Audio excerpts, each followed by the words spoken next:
Welcome to Rooted Realities, where honest talk meets soulful insight. This podcast will guide you through life's ups and downs, offering clarity, courage, and a gentle reminder to give yourself grace. I'm your host, Christmas Miller, holistic health practitioner, life coach, and spiritual mentor. With each episode, I'll blend ancient wisdom with modern insight to inspire you to stay accountable and empowered. So if you're ready to grow from the inside out, you're in the right place. Let's get started. Hi, everyone. Christmas here, and thank you for tuning in. Today, I want to talk about something many of us experience: dealing with difficult people. If you've done it or currently doing it, you already know how hard it can be. But there's a way to do it without losing your peace. So let's talk about it. Difficult people don't just challenge you. You might start a conversation feeling steady and confident, but leave it wondering what just happened. And you're right to question it. Something definitely happened. But how they did it was so subtle, so indirect, or so easy to brush off, you almost missed it. That's the shady covert style. But other times, it's right in your face. Unfortunately, for some people, being difficult is the norm. And it's noticeable when it shows up as a repeated unchecked pattern. It's not just uncomfortable, it's disorienting, especially when all you want is to be aligned, honest, and clear in how you move in this world. But staying centered, it isn't a one-time decision. It gets tested every day in real interactions, especially with people who bring chaos, stress, or confusion with them. Peace isn't fragile, but it is responsive. It reacts to pressure, and when you're dealing with difficult people, that pressure shows up real quick. It might look like subtle tension, or a comment that lands sideways, a look, a dismissal, or a shift in tone. Or it might be obvious, confrontational, and impossible to ignore. Either way, something changes in you. Your body notices before your mind does. Your thoughts speed up, or you feel the pull to explain, defend, smooth things over, or even brace for impact. Not because you're not grounded, but because you're in contact with someone who brings instability, pressure, or distortion into the dynamic. And this is where people question themselves. They start asking, wait, hold up, did I do something wrong? Am I overreacting here? Should I say something or let it go? That internal scramble is the test right there. You see, difficult people, they have a way of shifting the environment. They'll have you working harder to stay grounded instead of them being accountable. And the next thing you know, the interaction stops being mutual and becomes something you have to manage. And in that moment, if you don't recognize that for what it is, peace slowly turns into self-monitoring, not alignment, none. And there certainly ain't no clarity, just plain old endurance. And this becomes the turning point, because what you do here determines whether you stay rooted in yourself or you adjust to someone else's instability. In truth, this ain't about you, not really, unless you meet them with that same energy. When you're dealing with a difficult person, the confusion one feels isn't accidental. It's a byproduct of the dynamic itself. Their behavior doesn't just create friction, it creates doubt. And you start questioning your perception, your tone, and your timing. Then you start choosing your words carefully. You might even start monitoring yourself more than the situation itself. And over time, that constant adjustment, it takes a toll. Let me say this plainly. This isn't about being sensitive. It's about when people want you to stay calm and steady when they're not. Difficult people don't engage cleanly or fair. Let's just put that on the table. They deflect, they deny, they minimize, and even contradict themselves. Other times, they can act grounded, just enough to make you question your own reaction. And over time, that kind of engagement trains you to doubt yourself instead of questioning the pattern that's standing right there in front of you. So let's get clear about this. If you consistently walk away from interactions feeling destabilized, off balance, or mentally replaying what just happened, that's feedback and information about the energy you're dealing with. It doesn't mean you're reactive, and it doesn't mean you're imagining things. It means the interaction itself is harder than it needs to be. And when you name that, something important shifts. You stop internalizing behavior that doesn't belong to you. You stop working so hard to figure it out from the inside. Now, I gotta say one more thing that's really important. This isn't about labeling people either. It's about being honest when someone's engagement style creates confusion, pressure, or instability. Clarity doesn't come from explaining yourself harder, okay? It comes from recognizing what you're dealing with. But holding your ground without hardening, well, that can be tricky.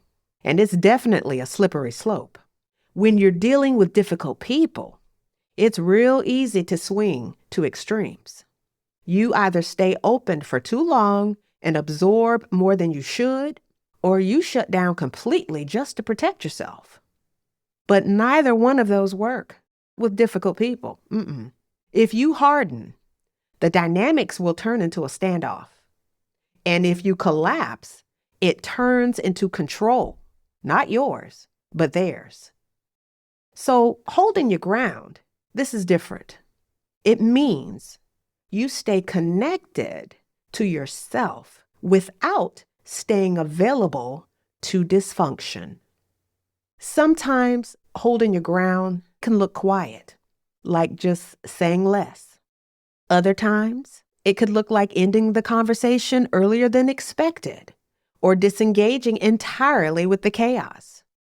But don't sharpen your edges to survive the interaction.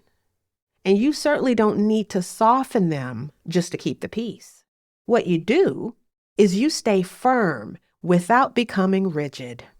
You stay clear without becoming cold. Be present without being exposed. This doesn't mean you tolerate disrespect or engage longer than you should. And you don't need to explain yourself either until you're just exhausted. What matters is that your response comes from clarity, not pressure. That's the key distinction. Because if you don't harden, you can stay responsive instead of reactive. You can read what's happening real clear without being pulled in it. And that's what allows you to choose what happens next instead of being swept up in someone else's behavior. Now, I know it can be hard with some people, and sometimes you can easily be thrown off guard. But you can always self-correct at any time you get caught up in someone else's chaos. One of the key things to recognize about difficult people, they don't just cause friction. They offload their inner mess onto others. And sometimes it's discomfort that they refuse to face. Other times it's fear, resentment, or the need to control. And then there's times where it ain't none of that. It's just plain old manipulation, trying to prove a point or maintain dominance. But most importantly, they avoid looking at what isn't right within them. And if you don't recognize what's happening, you'll start managing their instability instead of staying rooted in yourself. And this is why staying centered is crucial. So how do we do that? Let me tell you what the first step is in this situation. It's recognition of what you're dealing with without escalation. In other words, know what belongs to you and what doesn't. So when urgency spikes and self-doubt creeps in, or when your body starts to tighten or your thoughts start racing, this is when you stop and ask yourself, is this mine? Seriously, stop and pay attention. Because everything you feel in an interaction with someone, that may not belong to you. And the telling sign is when you're fine until you start engaging with them and it goes left real quick. That's your telltale sign right there.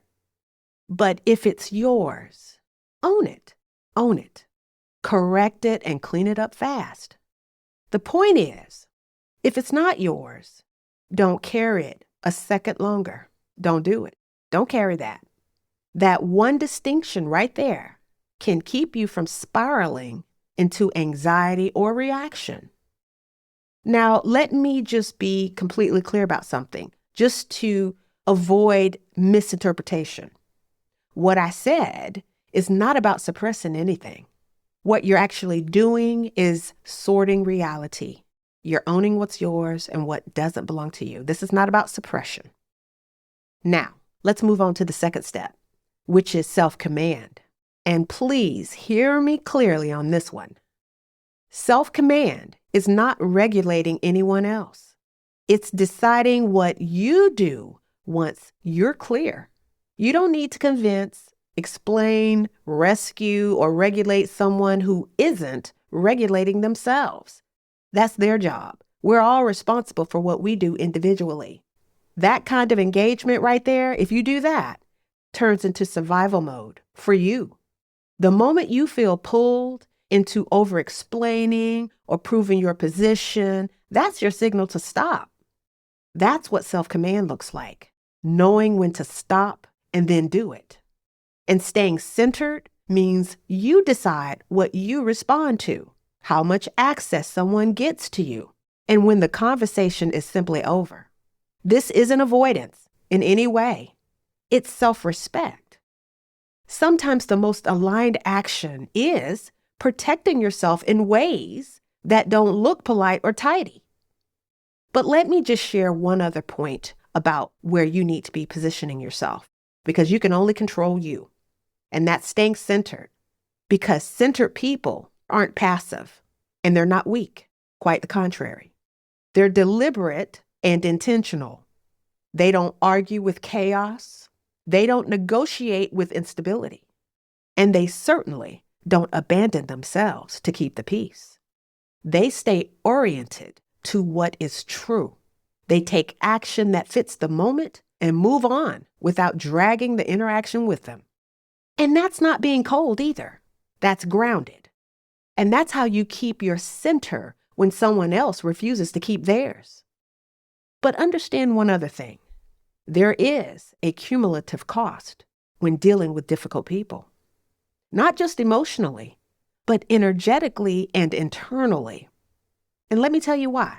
Because the exchange with them alone drains your attention. It fractures your focus, and it quietly erodes trust in your own instincts.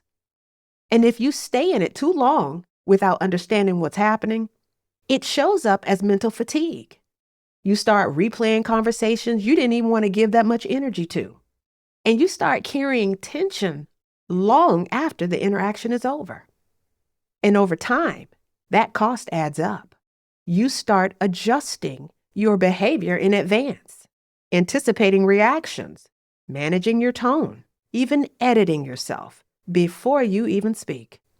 And you do it not because you lack clarity, but because you learned that being clear comes with consequences.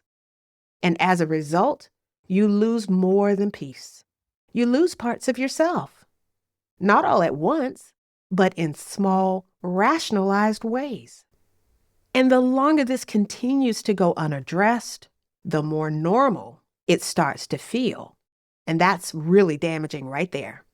Because what once registered as this isn't okay slowly turns into this is just how it is. And that right there, that's normalization. It is expensive and damaging because it trains you. No, it starts to transform your behavior to tolerating dynamics that not only negatively impact your well-being, but slowly turn you into something you're not. So it is crucial to start recognizing the cost because that empowers your decision about what's worth your time, energy, and attention. And that clear decision right there is where real peace begins to return. The goal isn't to avoid difficult people. The goal is to stay within yourself. And that's how you deal with difficult people without ever losing your peace. Thank you for listening to Rooted Realities. If you enjoyed today's episode, please subscribe and leave a review. It really helps others find the show. Your support is greatly appreciated. Follow me on Instagram and Facebook for more updates and new content. Until next time, stay rooted and keep growing.